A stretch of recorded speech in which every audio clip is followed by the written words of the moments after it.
Maintenant, on va parler de l'évaluation du risque d'exacerbation. On va déterminer l'existence et la fréquence des épisodes d'exacerbation durant l'année écoulée. On dit qu'elle est fréquente s'il y a plus de 2 épisodes par an. De 2 à plus épisodes par an. L'évaluation globale de PPCO, il faut savoir que les groupes A et B, en ce qui concerne les exacerbations, elles sont modérées. Le nombre d'exacerbations modérées par an, elles sont au plus une sans hospitalisation. Pour le groupe A et B, les antécédents d'exacerbation modérées par an, elles sont inférieures ou égales à 1 sans hospitalisation. Et pour les MMRC du groupe A, c'est de 0 à 1. Pour le groupe B, c'est supérieur ou égal à 2. Le 4 en A, il est inférieur à 10 et en B, il est supérieur ou égal à 10.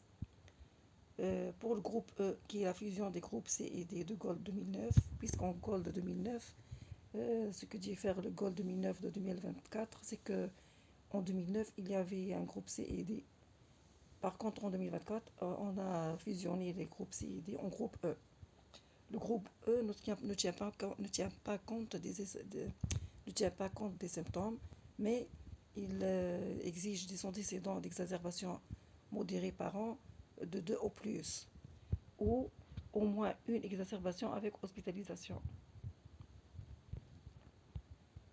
Qu'est-ce que veut dire CAT? On l'a vu tout à l'heure, c'est COPT Assessment Test. Il évalue l'impact de la BPCO sur la vie quotidienne du patient, concerne donc la vie quotidienne du patient. Il concerne aussi l'atout, les expectorations, le sommeil, l'énergie et l'essoufflement. Chaque question, elle est notée de 0 à 5. Le score total est de 0 à 40. Donc 0, c'est une sévérité faible et 40, sévérité élevée. Dans ce cas, on va dire que la PBCO a un grand impact sur la vie du patient. Ce sont des questions qui ont été posées au QCM, au CROP. La BPCO et les comorbidités. Il faut signaler que l'âge et les facteurs de risque qu'on a mentionnés dans la leçon, ils ne sont pas exclusifs de la PPCO, mais aussi des maladies cardiovasculaires et cancers bronchopulmonaires. Et on va mentionner ici les comorbidités les plus fréquentes de la PPCO qui sont les maladies cardiovasculaires, dysfonctionnement musculaire squelettique, syndrome métabolique, l'ostéoporose, le cancer bronchopulmonaire et la dépression. Quels sont les effets systémiques de la PPCO? C'est la perte de poids, le dysfonctionnement squelettique. Les examens complémentaires et les intérêts. S'il y a épisode aigu, il faut réaliser une réhabilitation thérapeutique. Pour l'examen, l'exploration fonctionnelle respiratoire, elle va mesurer les gaz du sang artériel et l'oxymétrie nocturne. Le TM6, c'est le test de marche de 6 minutes pour évaluer l'insuffisance respiratoire chronique et la tolérance à l'effort. Le bilan biologique est constitué de FNS pour voir la polyglobulie s'il y a une hypoxie, l'hyperleucocytose, c'est infection lors d'exacerbation, et le polynucléaire aussi l'alpha antitrypsine, la glycémie, les lipides, etc.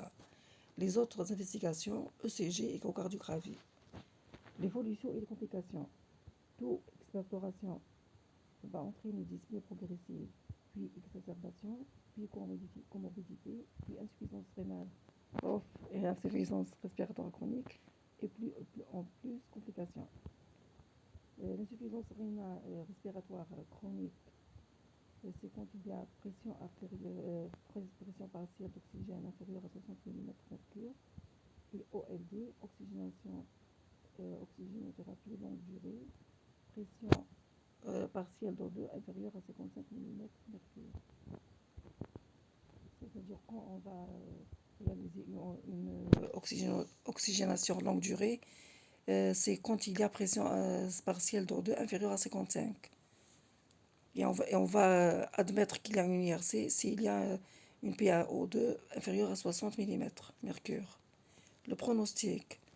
On va évaluer le pronostic par le BOD index. B veut dire Body Mass Index, l'IMC. O, Airflow Obstruction, D, dyspnée, et E, l'exercice ou l'effort. La stratégie thérapeutique à l'état stable, les buts, réduire les symptômes, améliorer la tolérance à l'effort et l'état de santé, c'est-à-dire améliorer l'état de santé. Ce sont les buts stratégiques de la thérapie. Réduire le risque d'exacerbation, c'est réduire sa fréquence et sa sévérité et ralentir la progression de la maladie et aussi réduire la mortalité. Quels sont les moyens? C'est en luttant contre le facteur de risque, traitement pharmacologique. Les traitements pharmacologiques, la voie inhalée, c'est celle de prédilection, les bronchodilatateurs, les AINS, la vaccination et autres. Traitement non pharmacologique et le suivi et le contrôle. Qu'est-ce que le traitement pharmacologique? On a les bronchodilatateurs de type bêta-2 sympathique ou adrénergique et antimuscarinique ou anticholinergique. Première catégorie, bêta-2 sympathique ou adrénergique, il y a SABA, short acting bêta agoniste, la durée elle est de 4 heures puisque short, et là-bas, puisque long acting bêta agoniste, durée elle est plus longue, donc 12 heures. SABA est représenté par salbutamol, terbutaline, et là-bas est représenté par formoterol, salméterol. Les effets indésirables, il y a la tachycardie sinusale, trouble du rythme cardiaque et tremblement somatique. Somatique, c'est-à-dire tout le corps. Les antimuscariniques ou les anticholinergiques, il y a SAMA et LAMA. SAMA, SAMA, short acting muscarinique agoniste, la durée de 6 à 8 heures. Il y a ipratropium. Et LAMA, long acting muscarinique agoniste, la durée est de 24 heures. Tiotropium. Les effets indésirables sont minimes, mais on remarque la sécheresse de la bouche. Le traitement pharmacologique suite, il y a les corticostéroïdes inhalés, CSI, associés au BDLA, bronchodilatateur longue action. Il y a Symbicort ou Sérétide, Symbicort plutôt. Symbicort, association de formoterol et budesonide, et Sérétide, association de salméterol et fluticasone. Les vaccinations, il y a antigrippal une fois par an, antipneumocoque une fois par 5 ans. La première vaccination, elle va diminuer l'IRB, l'insuffisance respiratoire bronchique, qui est grave, et réduire aussi la mortalité. Le deuxième vaccin peut prévenir les cas graves de pneumococcie. Elle concerne les âgés de plus de 65 ans, les comorbidités comme insuffisance cardiaque ou respiratoire et ou VOMS inférieur à 40. Les autres médicaments, les inhibiteurs de la phosphodiesterase, PDE4, roflumilast, c'est une enzyme du métabolisme de l'ampicyllique. La phosphodiesterase, c'est une enzyme. Les inhibiteurs, ce sont des inhibiteurs qui vont inhiber cette enzyme. Chez certains patients, la diminution on va diminuer par les cystéines qui sont des mucolytiques.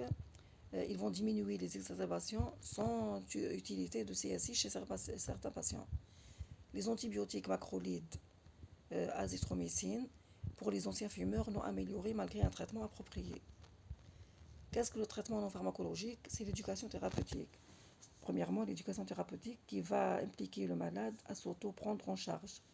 Aussi le réentraînement à l'effort et la kinésithérapie respiratoire. Apprendre au malade comment respirer bien, une position particulière pour dégager les expectorations et autres.